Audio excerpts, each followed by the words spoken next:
bong bạc cho nó một bong hao mà vậy ôn ai hao mấy bà xi mằng nè hao mấy ôn mày tha bao nhiêu chẳng thế bong nhom vậy tu sạp ta ui tình vậy nó khói hết tất mẹ làm ôi lang cái lồ mà thế ôn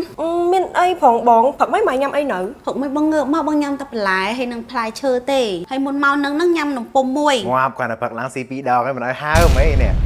hao mà vậy ôn tu sạp bong nhom vậy tu sạp ui tình vậy nè cũng ai có khơi mốc tư bây giờ khơi một tay lên gì lên ma này bong dặm món xong tô bong khi tầm trâu tham mày bong xong trên bị sai cà phê ôi là đi cái free cà phê thế rồi free bong là cái free tiền tặng ai tầm nhiều cho má cái free ảo vậy ôi lồi mà phật tiết bằng ai men tên điệp tu bèng ê tôi cái dạ bong ngày nay ta na đái miên và lý vậy mới nhâm vậy tụ sạp nhom về mười bong của nhom bên tu sạp ba đây mẹ làm hay vậy cho nhiều lắm đi cho và quan mười bong đá lấy chẳng nhâm tự ho tự sọc khéo mà sa mục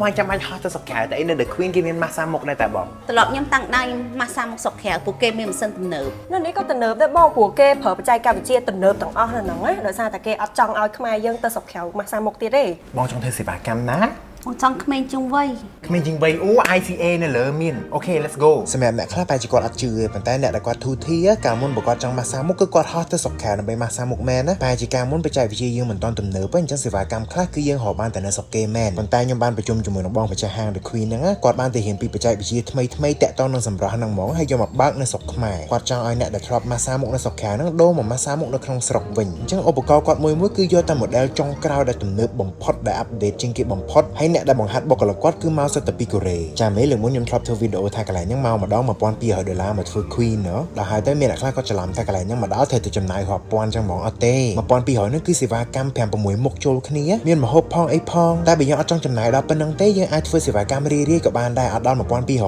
អញ្ចឹងបងដែលគាត់ចង់នៅក្មេងបានយូរចង់សាច់ចាំមកម៉ាស្សានៅ The Queen មកម៉ាស៊ីនគេទំនើបបច្ចេកវិទ្យាគេគឺប្រជែងជាមួយនឹងសុកក្រៅហ្មងចង់មុខតូចមុខហាប់មុខភ្លឺចង់ឲ្យ collagen យើងធ្វើការឡើងវិញបានទាំងអស់សេវាកម្មនៅនេះមានតាំងពីចុងសក់រហូតដល់ចុងជើងម៉ាស្សាមុខហើយយើងតែបាញ់ហូមក្លៀកហូមដៃហូមជើងហូមប៊ីគីនីចង់បាញ់ពុកមាត់មក The Queen ក៏ធ្វើបានដែរពេលហើយយើងចង់កក់សក់ក៏បានធ្វើសក់ក៏បានផាត់មុខក៏បានកាត់កញ្ចក់ធ្វើកញ្ចក់បានមួយសេតមក The Queen នេះយើងមកពីព្រលឹមមកពីពួកអីធ្វើដល់ល្ងាចក៏អត់អស់ដែរសេវាកម្មគាត់ហ្នឹងអញ្ចឹងបើចង់នៅក្មេងបានយូរខាង The Queen នឹងធ្វើសេវាកម្ម ICA ឲ្យមនុស្ស5នាក់ដោយឥតគិតថ្លៃបើសិនបើគាត់ចូល follow page The Queen ហើយ screenshot យកមកដាក់នៅក្នុង comment នេះមកហើយ share វីដេអូនេះជា public ប៉ុន្តែបើយើងអត់ឈ្នះទេអ្នកទាំងអស់គ្នាអាចទៅ The Queen ហើយប្រាប់គាត់ថាមកតាមវីដេអូរបស់ខ្ញុំបានគេនឹងចុះតម្លៃឲ្យ 50% តែម្ដងអញ្ចឹងបើសិនបើមានបងដែលគាត់ចង់នៅក្មេងបានយូរមកពិភាក្សាជាមួយ The Queen មកថាគួរធ្វើអីខ្លះ